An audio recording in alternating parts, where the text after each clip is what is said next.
Titlen på dette program, Ørby Kirke på Gravens Rand, lyder måske lidt dramatisk. Den omdiskuterede kirke er selvfølgelig ikke ved at styrte sammen endnu da. Men den har sin grund, titlen altså.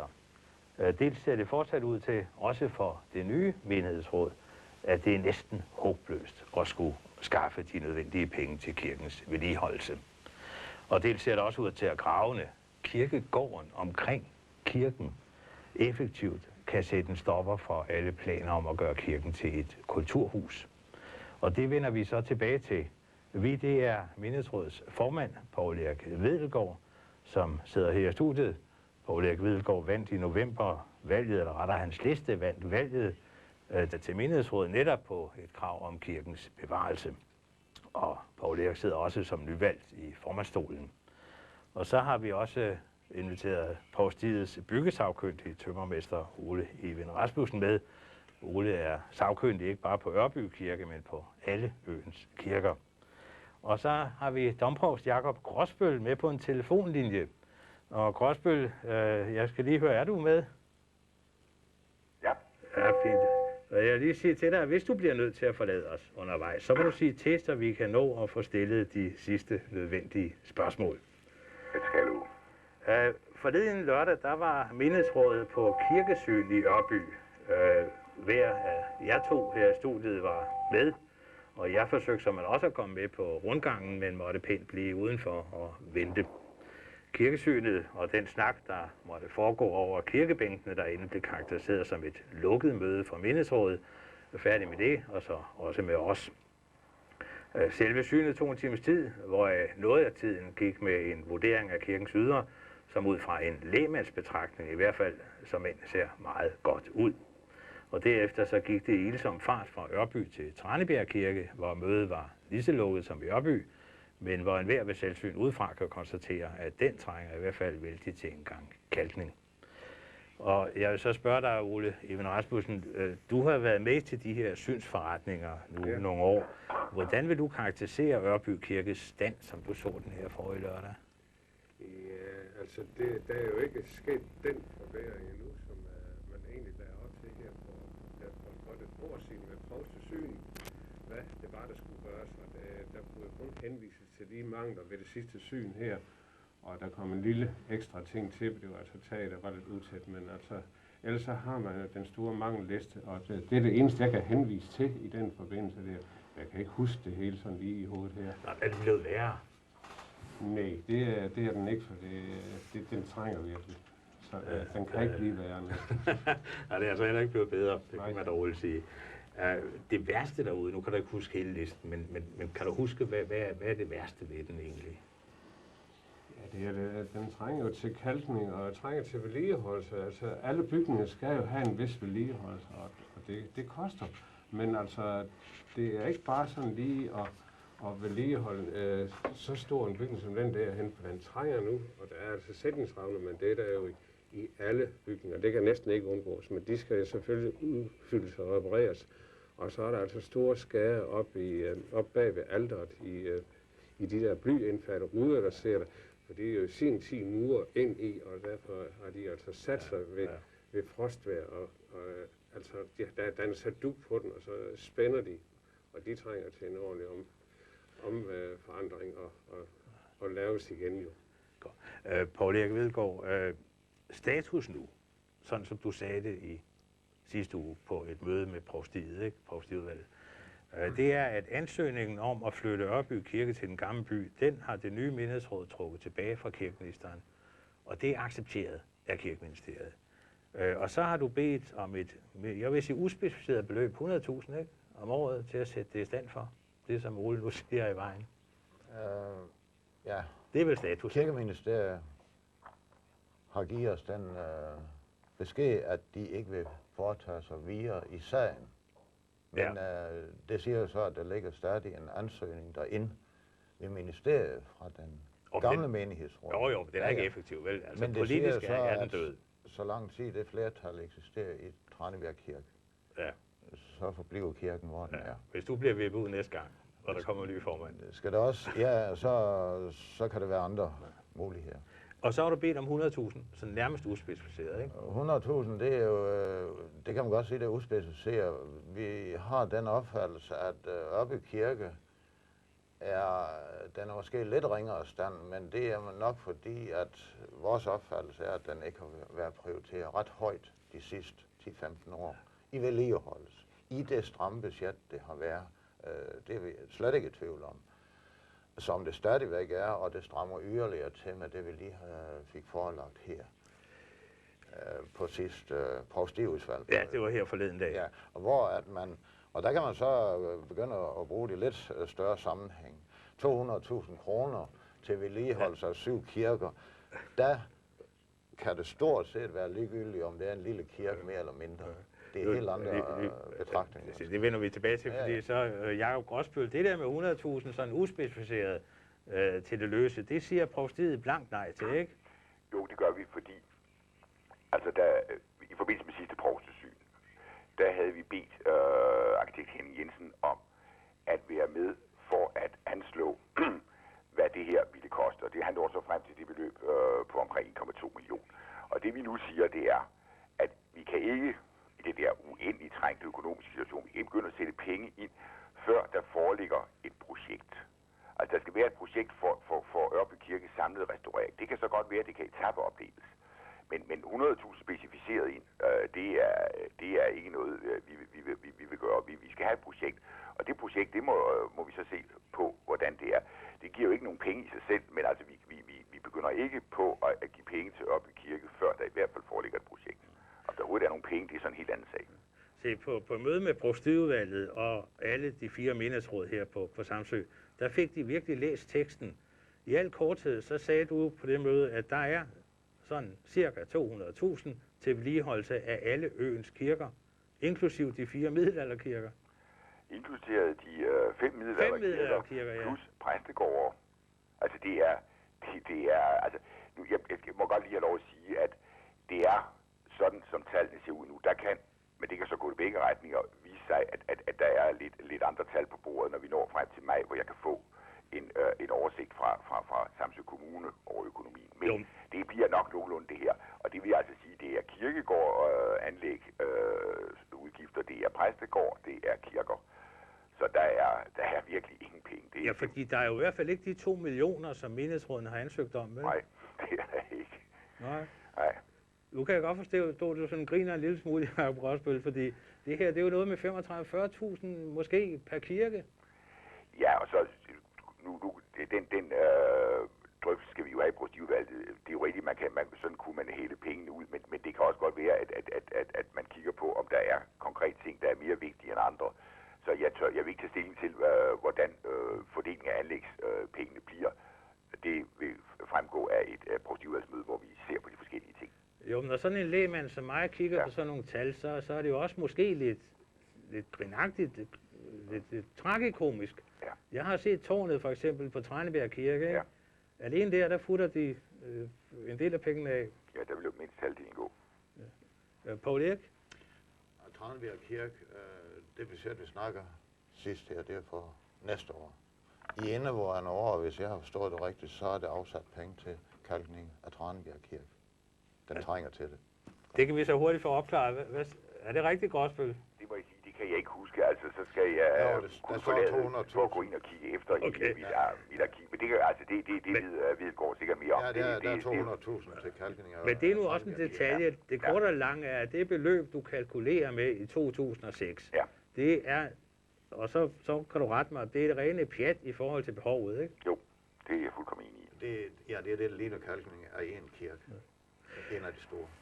Du fik også sagt på mødet, da provstiudvalget mødtes med menighedsråden, der fik du sagt, at det i virkeligheden er provstiudvalget, der har hånd og halsret over de her penge. Altså, I er en inappellabel, jeg vil ikke kalde det domstol, hvad hedder sådan noget? Okay. Det er provstiudvalgets afgørelse i henhold til de bestemmelser, der gælder for provstiudvalgets virksomhed, at det er os, der prioriterer året ud fra et skøn. Altså, provstiudvalget er jo valgt af menighedsrådet til, om så må sige, at være den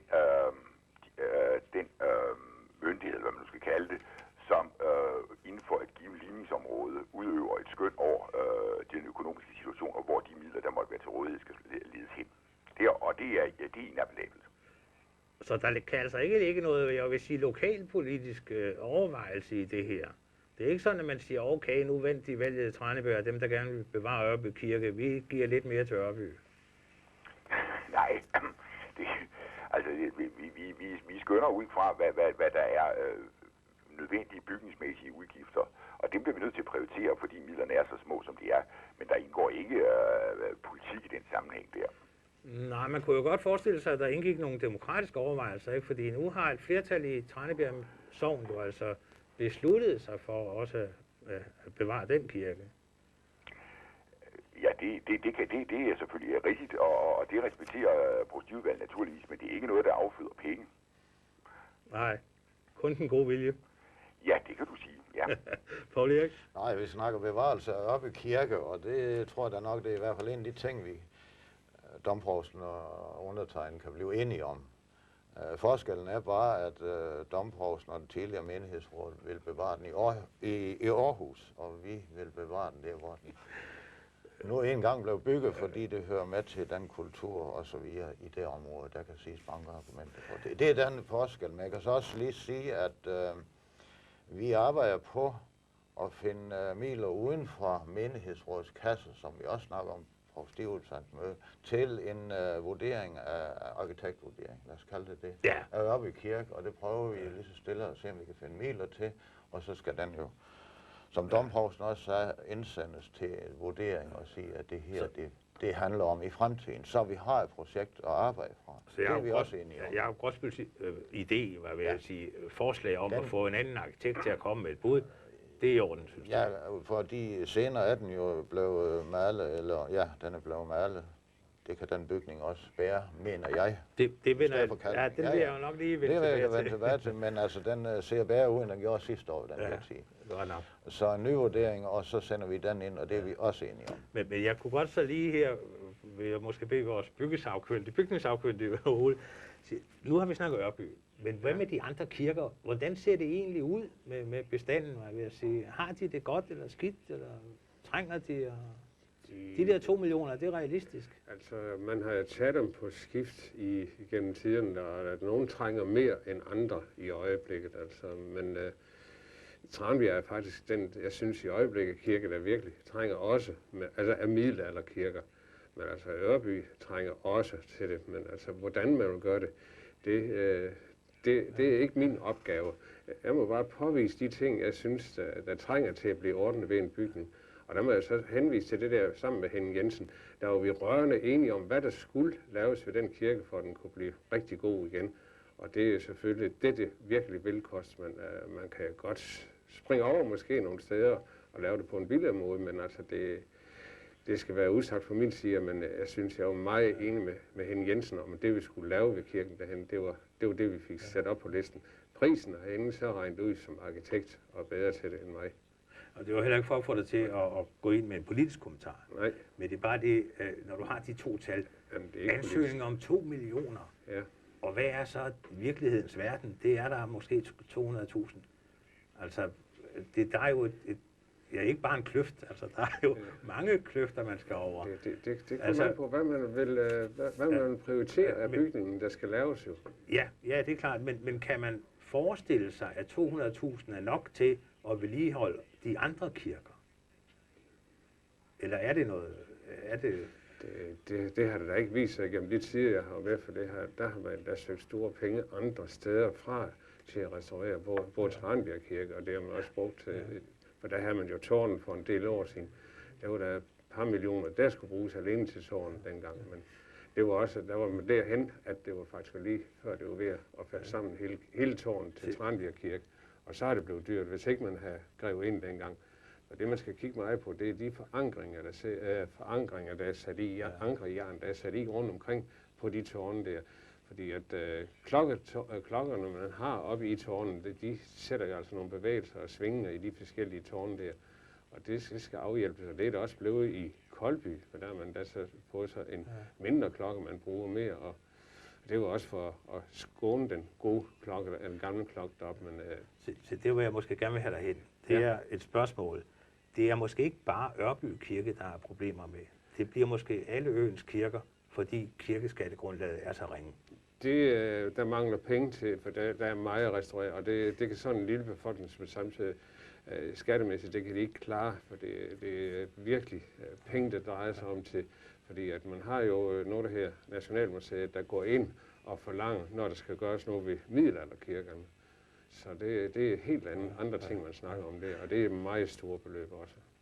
For Jacob Rosbøl, her på mødet mellem menighedsrådene og provstiudvalget, der lagde du nogle tal på bordet.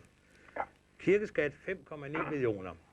Tilskud fra Fællesfonden 1,5 millioner. Summer summarum 7,4 i indtægt. Og når driften, det vil sige lønninger, renter, afdrag og alt den slags er betalt, så er der de 200.000 tilbage. Ja. Kirkeskatten 1,5%.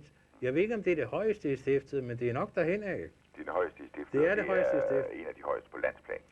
Altså, der er ingen skatteskrue at skrue på. Nej, der er ingen skatteskrue at skrue på, ikke? Og det betyder i realiteten, at med et vigende befolkningstal, det er der jo også på Samsø. Ja. Og et stagnerende indtægtsgrundlag, for nu kan jeg sige nedadgående indtægtsgrundlag og trække skat af, så er det jo en umulig opgave. Altså, kan denne her ø realistisk overhovedet fastholde så mange kirker? Er det et spørgsmål til mig? Ja. Det er det der. Jamen, jeg skal prøve at besvare det. Altså, og der må jeg jo selvfølgelig sige, at det mener jeg ikke man kan. Men det er jo rigtigt, som Ole Even Rasmussen er inde på, at de 5 ud af de 7 kirker er jo middelalderkirker. Og der er situationen jo den, at der er vi i hvert fald bundet mere op på at bevare dem, fordi de har en status som national klenodier. Altså herregårde og kirker, middelalderkirker, det er jo stort set det, vi har for alvor at byde på i Danmark med hensyn til bevaringsværdige ting. Jeg kan godt høre, at jeg på Samsø trækker mig vejret lettet over. Vi har ikke nogen herregårde. Nej, jeg har en. Så slap vi fra det. Men vi har kirkerne. Ja, jeg har kirkerne, ja. Og du sagde jo til menighedsråden her forleden dag, I har en kirke, men I har ingen penge til det. Ja. Altså, hvis jeg nu skærer det sådan lidt firkantet ud, så sagde du faktisk, at Ørby Kirke kan få lov til at blive stående, lige så længe menighedsrådet har lyst. Men de må selv finde ud af at reparere den. Ja, altså, det er jo vilkårene med de penge, der er til rådighed. Fordi der må jeg sige, at der er vi tvunget til en prioritering, der i højere grad tilgodeser middelalderkirkerne end Ørby Kirke. Ja. Hvis der var penge nok, var det jo ikke noget problem med Ørby Kirke. Problemet med Ørby Kirke er, at den vil være dyr at bringe i synsforsvarlig stand, og jeg kan ikke se, hvor pengene er henne. Nej, du aflevede også den, kan man kalde det, tankegang, myte, der har været om, at så er der nok nogle ekstra penge fra en fællesfond, ikke? Ja. Der er maks 100.000, sagde du. Altså, fællesfonden er inde i billedet med anslået 1,5 millioner. Og tidligere har der så været noget, der hedder ekstraordinært tilskud fra fællesfonden. Det er faldet bort i år. Om det kommer frem igen, det ved jeg ikke. Men det er i hvert fald noget, der rammer Samsø. Fordi det har givet temmelig pænt. Og har været med til, at vi har trods alt har kunnet holde et nogenlunde pænt niveau rundt omkring i kirkerne. Det synes jeg, at det er fuldkommen rigtigt, som Ole Even peger på, at det er jo ikke det eneste sted, vi har problemer. Men jeg synes, man må sige, at gennemgående kirkerne på Samsø, de økonomiske forhold taget betragtning, er i en pæn og synsforsvarlig stand. Ja. Men det har jo altså været simpelthen, det har jo også været en kamp at få det realiseret. Jo, nu siger du økonomisk forsvarlig og så videre, ikke? Synsforsvarlig. Ja, synsforsvarlig stand, ja, men også ud fra en økonomisk betragtning. Du er jo godt klar over, at indtægtsgrundlaget er dalende herovre. Ja. Så det bliver værre og værre og værre og værre, det her. Ja. Er staten ikke nødt til at gå ind på et tidspunkt og sige, så tager vi over? Det kan vi jo ikke. Altså Ørby eller Tranbjerg Menighedsråd kan jo, altså det tidligere menighedsråd indgik jo en aftale sammen med provstiudvalget og bestyrelsen for den gamle by Aarhus om nedtagning af Ørby Kirke og genoprejsning, og det var så noget, der skulle ske for fondsmidler. Nu er der en ny situation, fordi det nye menighedsråd, flertallet i hvert fald, ikke ønsker den, og så bliver Ørby Kirke liggende. Jeg kan ikke kommandere noget som helst. Det er Tranbjerg Menighedsråd, som er folkevalgt, og dermed et repræsentativt demokratisk organ, der kan fastholde, at Ørby Kirke skal blive liggende i Ørby. Den ret har menighedsrådet i Tranbjerg. Overfor det, så der har jeg intet, eller procedurvalget intet at komme med. Vi kan ikke kommentere noget, men vi kan til gengæld, altså vores problem er, at pengene er der ikke. Ja. Så vi sidder for så vidt og holder hinanden i skak. Det er blinkt ud af, ja. Men der er alligevel et par brikker måske at flytte med i det spil, og det vil jeg godt vende tilbage til om et øjeblik, men Poul Erik har lige markeret. Nå ja, altså, den beslutning, den nye menighedsråd har taget, det er så ud fra den afstemning, der har været. Det kender de fleste jo, og det er så flertallet af dem, der betaler kirkeskatten i det sogn, som har sagt, at vi skal beholde, i hvert fald den gik til stemmeordene, det har sagt, at vi skal beholde op i kirke, og så må vi finde penge til den. Det må ligge underforstået i det. Den har jo også en kulturel værdi i det område, som de andre kirker har nøjagtigt på i Ordensbjerg, Tranebjerg, Langør, etc. Og de store briller på igen, eller det lidt større betragtninger, så er det altså ikke Ørby Kirkes vedligehold. Jeg vil gerne have den under det her almindelige drift og vedligehold, som de andre kirker. Fordi vi snakker jo om, enten så er det på anlægsbudgettet, eller så er det under almindelig drift og vedligehold. Det er de to kontier, vi har arbejdet med. Og, men det skal vi lige have en arkitektvurdering til at sige, er det en renovering, vi snakker om, eller er det ikke renovering? Det egentlig handler om, det er, at man skal ud og, jeg vil næsten se, kan man kalde det en strukturtilpasning. Eller ja, du siger, der er for mange en kirker, trimning af, jamen det er så af driften. Ja. Altså jeg siger ikke, det er for mange kirker. De kirker, de er nu engang kommet på Samsø. Og jeg vil hellere tage den betragtning, og det er måske nemmere for mig som ny formand, end de mennesker, som har sat i menighedsråden i flere år med deres kirke. Det er nemmere for mig som ny formand at gå hen og sige, at vi skal prøve at betragte det som vores kirker. Og vi skal ikke sige, at vi belemmer med 7 kirker, vi skal sige, at vi beriger med 7 kirker, og så skal vi tage den betragtning ud for det. Så har vi den økonomiske bagside, hvor at befolkningstallet falder, udskrivningsgrundlaget falder, vi har den højeste kirkeskat, og det skulle vi gerne også have bragt med. Det handler om, det er at finde ud af, for at få penge over på det her anlægsbudget, så er man nødt til at spare dem på driftsbudgettet. Så det er en helt anden, og jeg ved godt, at jeg er ny, og jeg skal passe på, og jeg skal nok få høvl for det, men det er min holdning, og det handler om samarbejde. Så starter vi med høvlene måske, fordi det er jo måske en af brækkerne at flytte med Gråsbøl, ikke? Altså, hvis du skal have flere penge over på anlægsbudgettet, så er du nødt til at hente dem på driftsbudgettet. Og det vil sige, at du skal fyre nogle mennesker, ikke? For det er løn, det handler om. Det er det, der er det tunge. Kan man forestille sig, at man skærer ned på personalekontoen og gør nogle af øens kirker til funktionskirker? Altså, kirkegårdene skal jo stadigvæk vedligeholdes. Og det er der ansat gravere til. Ørby Kirke passes fra Tranebjerg og Langør fra Nordby. Men der er jo gravere rundt omkring. Men jeg synes, at der er et interessant pointe i det, Hvidegård siger, nemlig at den eneste mulighed, det er for, om vi så må sige, skaffe flere penge til de tunge ting, altså anlægsudgifter, er ikke sådan normalt driftsudgifter med at hælde olie på fyret og sådan noget, men altså der, eller lige for male en stol, men de større ting. Og penge kan, med de udsigter, der er for Samsøs økonomi, kun skaffes, hvis det er, at man eventuelt kunne få nogle driftsbesparelsesudgifter ved, at man kunne udnytte, at man kunne arbejde sammen om nogle ting, altså, og på den måde få en bedre økonomi. Det vil kræve et analysearbejde, men jeg synes, det er meget interessant, hvad Poul Erik Hvidegård det siger, for jeg mener, det er der fremtiden må ligge for Samsø. Det i højere grad kunne samarbejde og løse for eksempel nogle af de tunge ting. Og det er også noget som materialer, der skal til for at drive kirkegården osv.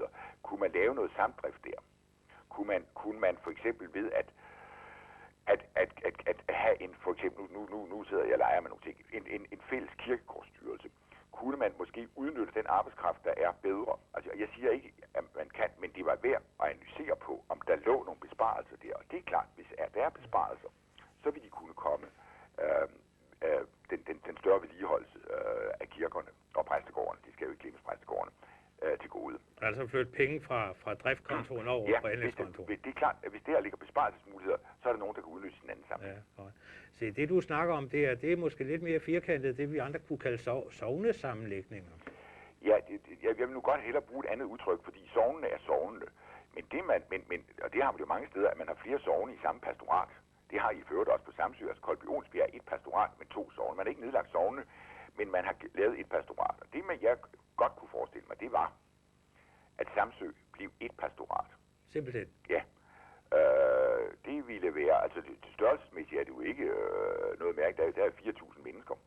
Og det ville muligvis give nogle synergieffekter, som kunne være til hjælp for at løfte de tunge opgaver. Poul Erik, det er jo, jeg vil sige, vand på din mølle, ikke? Altså, sød musik i herrens ører. Ja, det er vi gik jo også til valg på og sige næste gang, eller arbejde hen imod. Det er ikke noget, altså, vi skal forsere, men det er de tanker, man har, det er, at man på Samsø går til valg til et menighedsråd. Og det kan være, altså baggrunden for, at det er en kommune, man udskriver skatten i. Det er styringsmæssigt og samarbejdsmæssigt må det være nemmere at have et. Den anden, det er jo det rent økonomisk fordeling, må jo også være nemmere. Men derfor behøver man sognene som sådan, og der er måske ikke helt, men det er så bare mit oplæg, det er noget, man skal forhandle om selvfølgelig hen ad vejen. Men mit oplæg til det, det er, at man nedlægger sognene. Ja, du vil gerne tage skridtet fuldt ud. Ja, men sognene, så ved jeg ikke lige, hvordan det er sammenskrues, men efter samtale i hvert fald med toerpræsterne herovre, fordi de skal helt klart også med på rådet. Og så beholde 3 pastorater og et sogn. Kan det lade sig gøre? Jeg ved det dårligt, altså jeg er ny igen. Det er jo nok snarere et pastorat, og så 3 præster i det. Ja, eller med tilhørsforhold til sine kirker. Det er de muligheder, vi har. Men nu arbejder vi stadigvæk inden for Folkekirken. Men Jakob Rosbøl, du havde en bemærkning på mødet stadigvæk med menighedsrådene. Du snakkede om, at man eventuelt kunne sikre Ørby via en frimenighedskonstruktion eller sådan noget. Ja, det sikre. Det vil, altså hvis man lavede en frimenighed, så kunne man, om jeg så må sige, få det ud af den folkekirkelige økonomi. Ja, eller valgmenighed måske. En valgmenighedskonstruktion, det kunne man også. Men det var, det vil jeg gerne sige, det var noget, jeg skød ud. Altså det er ikke noget, jeg har undersøgt nærmere, men det er klart, at der vil det ikke påvirke ligningsmidlerne i øvrigt. Men man vil jo stadigvæk stå med et problem, der hedder vedligehold. Det vil så bare ikke længere være den folkekirkelige økonomi, der skulle stå for det. Så ville det være, om så må sige, dem, der enten udgjorde valgmenigheds medlemskar eller eventuelt en frimenighed.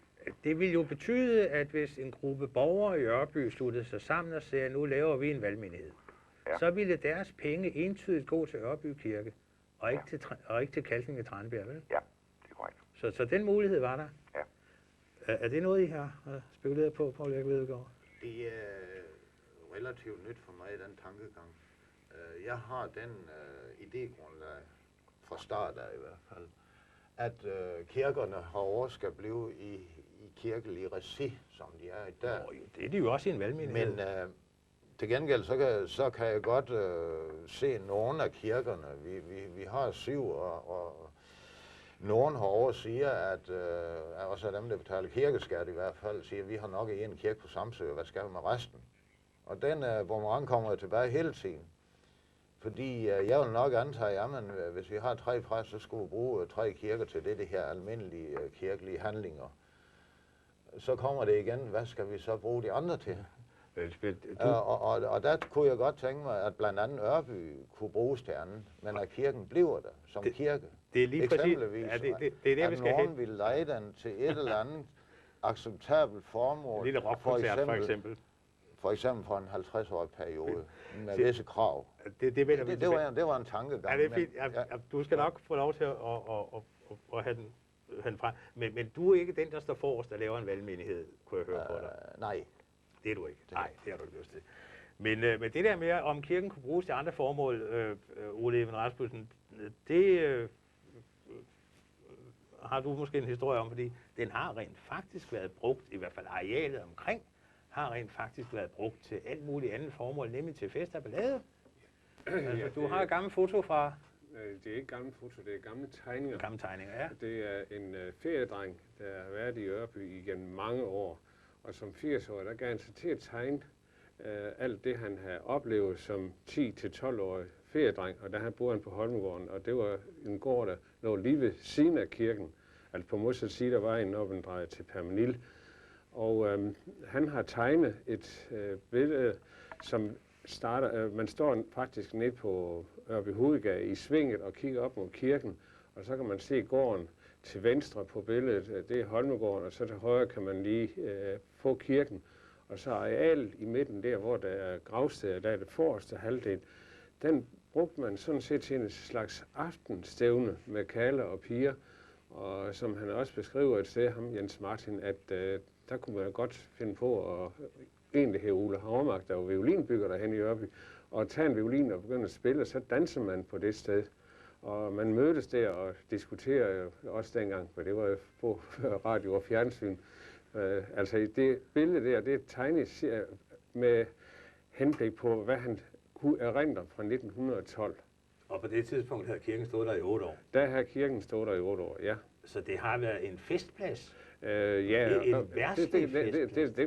Altså, om det har været officielt festplads, det ved jeg ikke, men altså, man har i hvert fald mødtes der, de unge mennesker. Før rockmusikkens tid, det er klart. Det er det altså. Mere behersket, ikke? Ja. Men alligevel. Ja.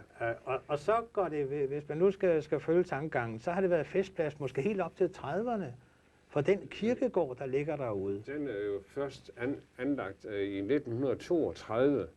Og det var familien Krogsgaard, som sådan set indviede den. Jeg har selv, mine gamle bedsteforældre, de ligger derhen, og min bedstefar, han døde i 1937, også begravet op. Men altså, det var 1932, inden man tog en kirkegård i brug hen ved Ørby Kirke. Og så kan man så sige, det er så det, der skaber problemerne i dag for anden anvendelse af kirken. Det gør det, for det har noget at sige med gravfreden angående de grave, der ligger derude efter det, jeg ved. Ja, du må ikke danse på gravene, selvfølgelig. Det giver sig selv. Nej, men altså gravfreden og det kirkegårdsplads, det har noget at sige. Ja. Altså, hvad reglerne er for det der, det ved jeg altså ikke rigtigt, men der er altså nogle regler. Nu har vi en specialist i telefonen, Jakob Rosbøl, fordi på mødet igen med menighedsrådene, der blev der vel sat en stopper for, hvad Ørby Kirke kan bruges til. Netop med henvisning til den der gravplads. Ja, altså det kan du sige, fordi jeg sagde i hvert fald, at hvis det havde været, at den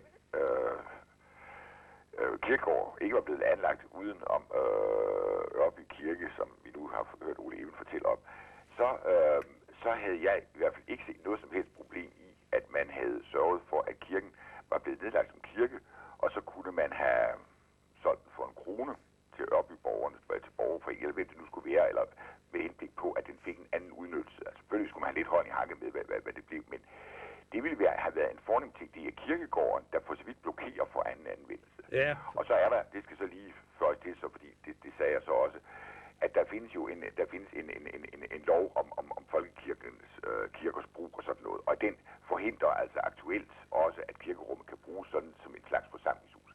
Men det er oplagt, at udnyttelsen af Ørby Kirke begrænses af, at der skal herske gravfred. Man kan ikke byde en kirkegård alle mulige aktiviteter ind i huset. Det havde været uendelig let, hvis det var, at man ikke havde haft kirkegård. Jeg siger, den henvisning, du kommer med, det er det med den kronen der, ikke? Ja. Det har man jo gjort på Læsø. Ja, det er det. Og på Læsø, der bruges en kirke altså nu til rent verdslige formål, ikke? Jo, altså jeg ved ikke, om det er kommet i gang endnu, men i hvert fald aftalen, som oprindeligt blev lavet, går ud på, at det vand, hvor der er tilbage, når man udvinder salt på Læsø, det skulle have en meget helbredende og god virkning på psoriasispatienter.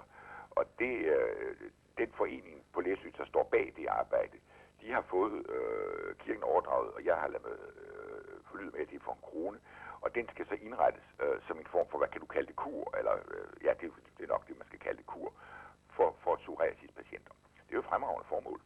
Men den har ingen kirkegård. Det er derfor, det kan lade sig gøre. Den ligger midt i Vesterø Havnegade. Ja. Så det nummer kan man ikke lave her? Altså, det nummer kan man ikke lave her, nej. Man kan overdrage det til kartoffelavlerforeningen og krone, og så spise stamsekartofler. Den går ikke? Det går ikke. Nej. Poul Erik? Nå, men jeg kan da sige, at hvis jeg sejler til Læsø her i sommer, bare for at se, hvad det handler om, det er med kirkerne, og der så jeg den kirke, der lå inde i byen, trængte også til vedligehold. Og den kirke, de brugte med gravplads til, lå 2 kilometer uden for byen. Så det kender jeg jo godt. Men en anden ting, det er, når jeg har en stor del af den familie, som ikke er her mere, liggende på Ørby Kirkegård. Og undertegnet har sådan set selv, når man skal herfra, skal den blive for kort, som man siger, eller hvad betragtning, så er egentlig også, hvis det er muligt, og så blive begravet på Ørby Kirkegård. Men jeg vil da ikke have noget imod, at man brugte det til forsamlingshus, til kunstudstilling, etc. Men jeg er også ganske klar over, at det er noget, der rører ved følelserne, og det er ikke min holdning, det skal afgøre. Men på den anden side, der er der så også lovgivning, hvis der er en lovgivning, der siger, at det må man ikke. Men jeg kan da lige hænge en lille historie på, at Ole, nu snakker han om, at kirken blev brugt til verdslige formål. Historien omkring Ballen, der byggede man ikke kirke.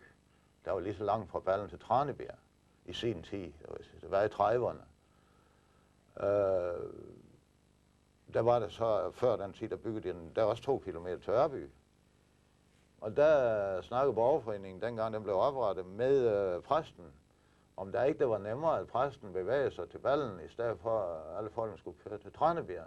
Og det synes jeg, det var fint en god idé, og så holdt de kirkelige arrangementer på Ballen Hotel.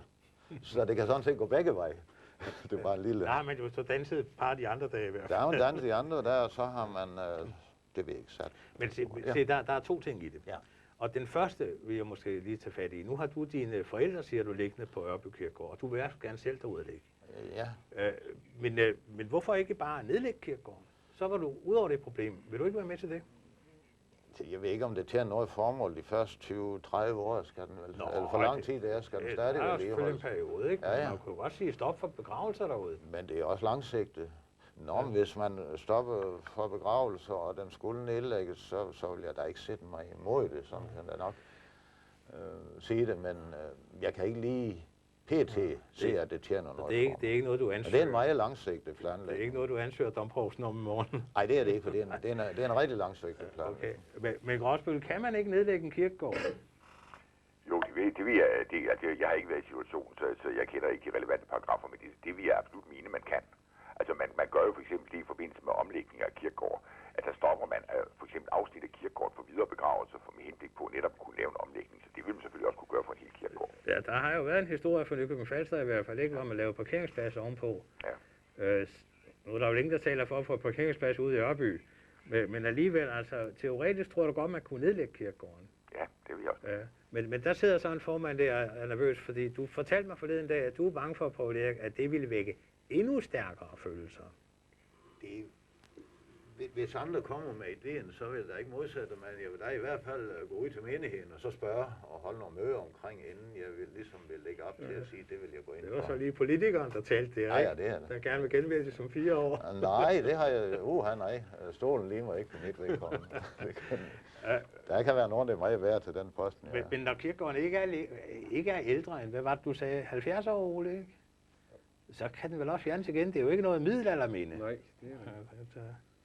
Men altså, der er bare noget med jordbrugsforholdene, der udgør altså, at gravstederne, de holder sig længe. Mere end 20 år. Ja. Det er 30 år sigt. Der er længere gravfred derude, inden man må bruge en grav igen. Jeg ved ikke lige perioden, hvad den er, men der er altså en periode. Ja.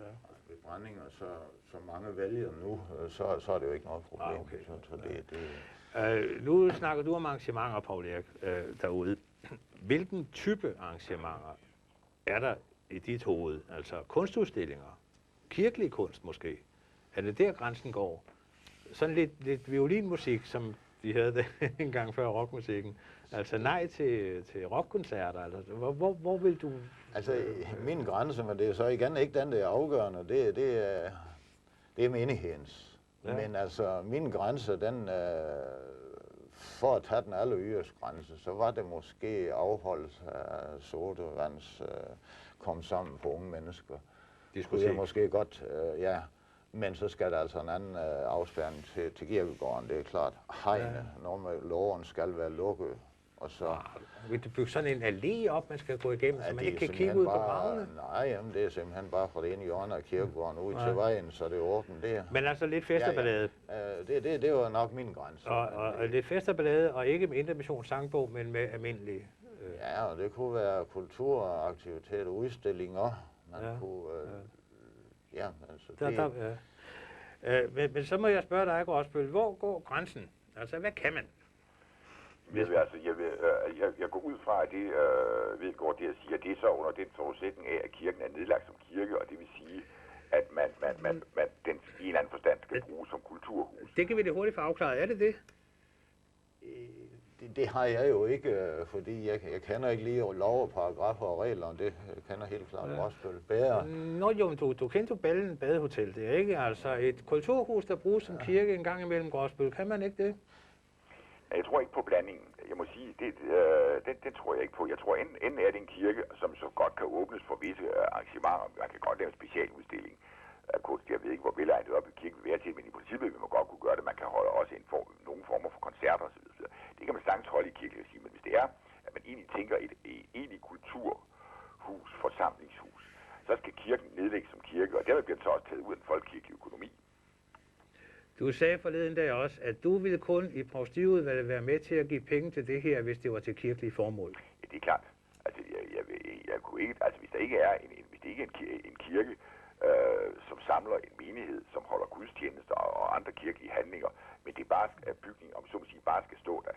Det skal der ikke sendes, efter min opfattelse, en eneste folkekirkelig krone ind i, fordi så er det et andet formål. Det kan være et glimrende formål, det siger jeg ikke noget om. Men de sparsomme midler, vi har, og så begynde at understøtte ting, som ikke har folkekirkelige formål, det vil jeg ikke høre tale om. Det vil du ikke høre tale om? Nej.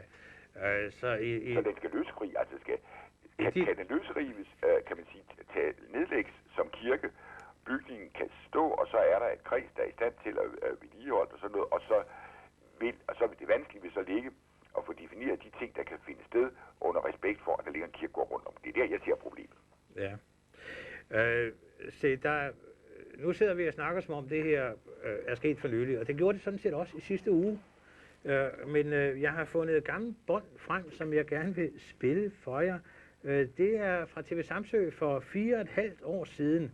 Det er faktisk et interview, Poul Erik Vedgaard, med din forgænger i den varme stol som menighedsrådsformand, Birte Nielsen, og her kommer det. Vi har et enigt menighedsråd, som går ind for, at Ørby Kirke skal bevares.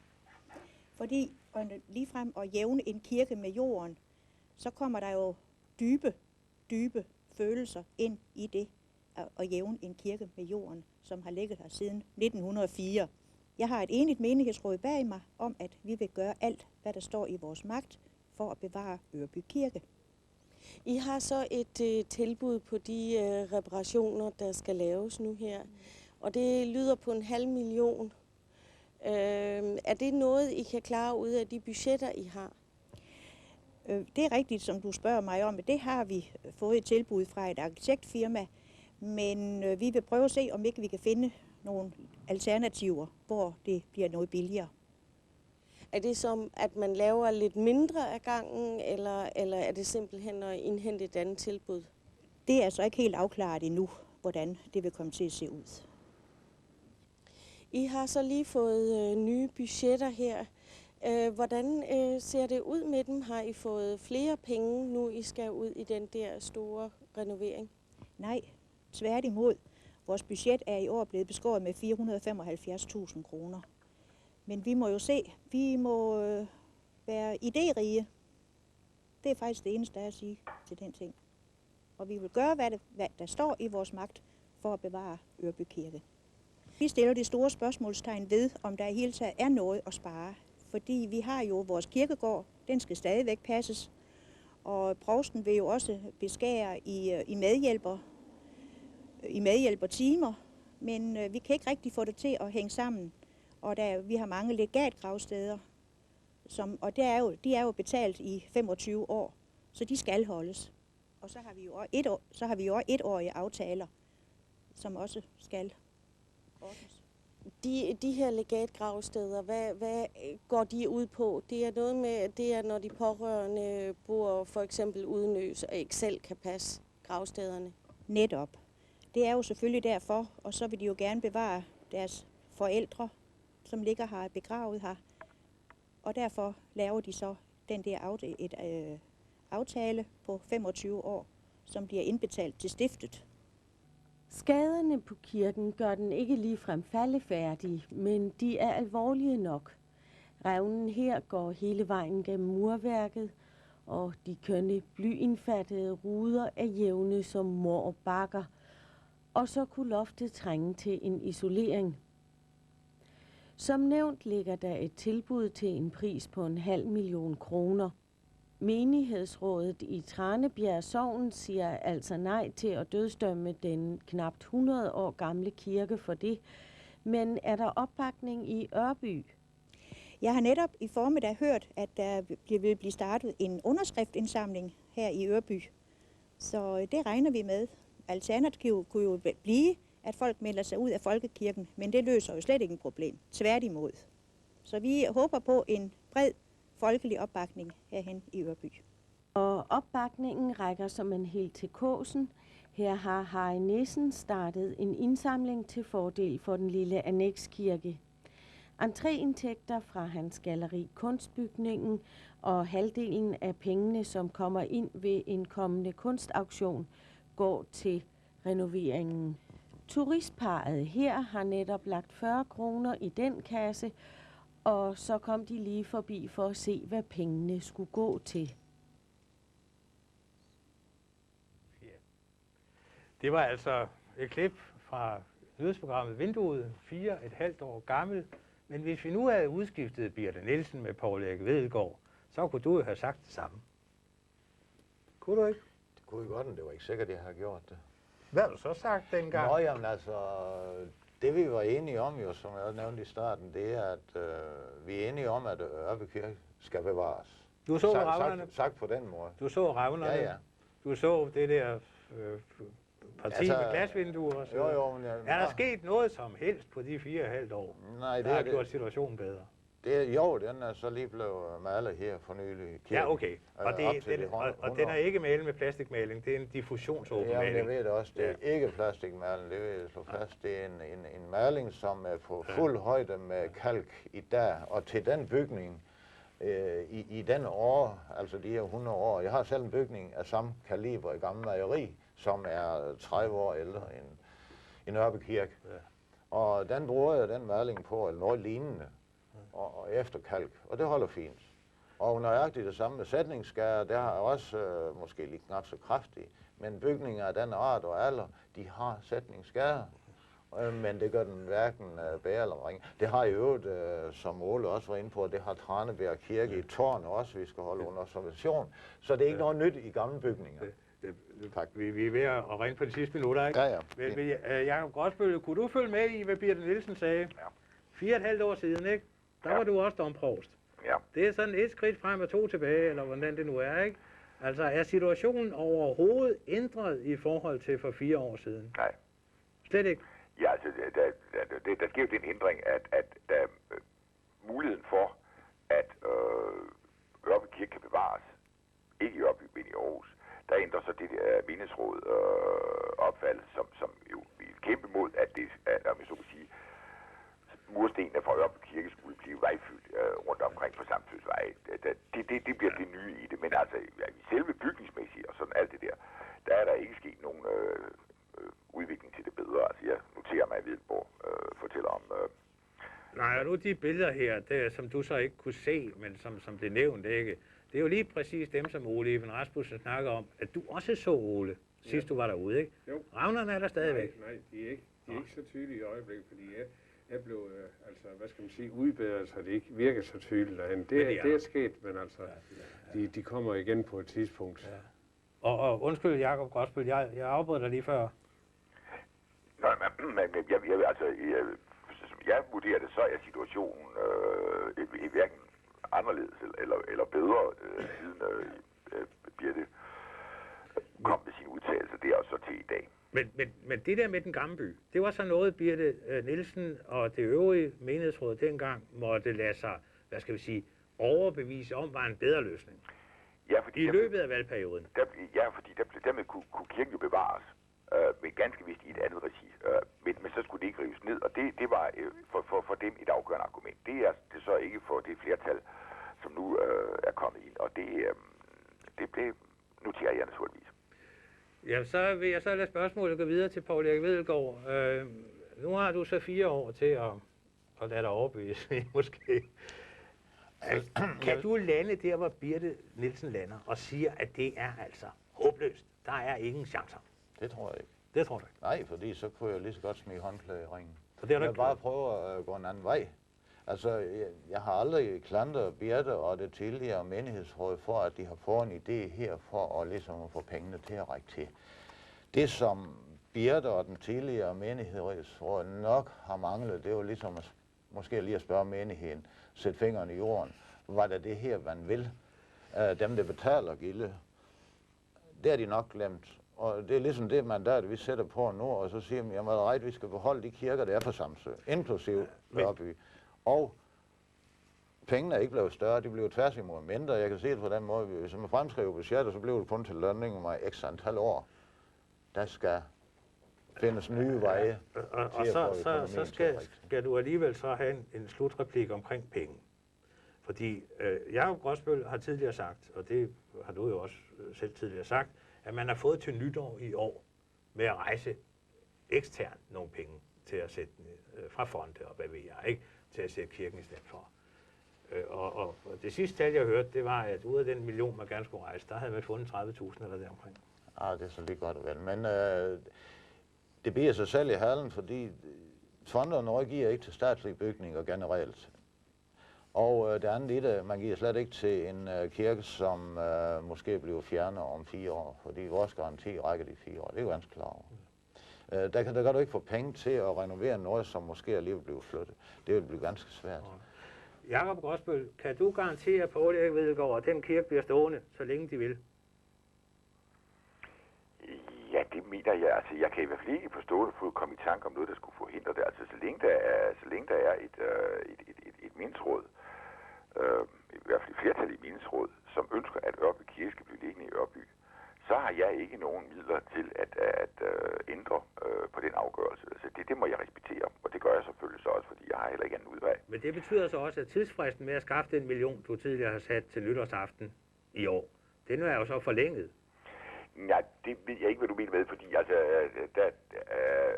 det var jo en aftale, som blev lavet med repræsentanterne fra den borgergruppe, der kæmper for Ørby Kirkes bevarelse i Ørby, sammen med menighedsråd og i denne sammenhæng helt allervigtigst, direktøren for den gamle by Aarhus. Fordi det var sådan, at han synes, at kunne de skaffe de penge selv, så fint nok for ham, fordi den nedtagningsproces skulle alligevel først komme til at ligge efter i 6 eller 7. Så derfor var det i orden. Og nu vil jeg da forestille mig, at han begynder at kigge sig om efter en anden kirke, så i den forstand... Lige præcis, det jeg skulle til at sige, at forleden dag, der sagde du, at der faktisk er en 4-5 kirker, som er potentielle muligheder. Altså, jeg har forstået på Thomas Ravn, at han har fået henvendelser fra andre, der er interesserede. Og den replik, der kom forleden dag på mødet, den må du gerne gentage, Poul Erik Vedelgaard. Eller var det dig, der sagde, at det er helt fint? Ja, selvfølgelig. Du synes, det er helt fint? Ja. I har det godt med... Skulle det ikke være muligt at få en anden kirke, så må de meget gerne bygge en lignende kirke. Vi vil gerne holde ved målebåndet, så de laver en kopi. Og det vil alt andet lige blive billigere, end at flytte den. Det bliver slutreplikken på dette program om Ørby Kirkes fremtid med en ny menighedsrådsformand i stolen. I programmet har medvirket Poul Erik Vedelgaard, formand for menighedsrådet i Tranebjerg Sogn, der altså også omfatter Ørby, og Ole Even Rasmussen, bygningssagkyndig for alle kirker her på Samsø. Og på telefonen har vi haft forbindelse med Jakob Grosbøll, der er domprovst og dermed ansvarlig for også Samsø-provstiet. Eller den del af domprovstiet, som Samsø udgør. Tak for i dag.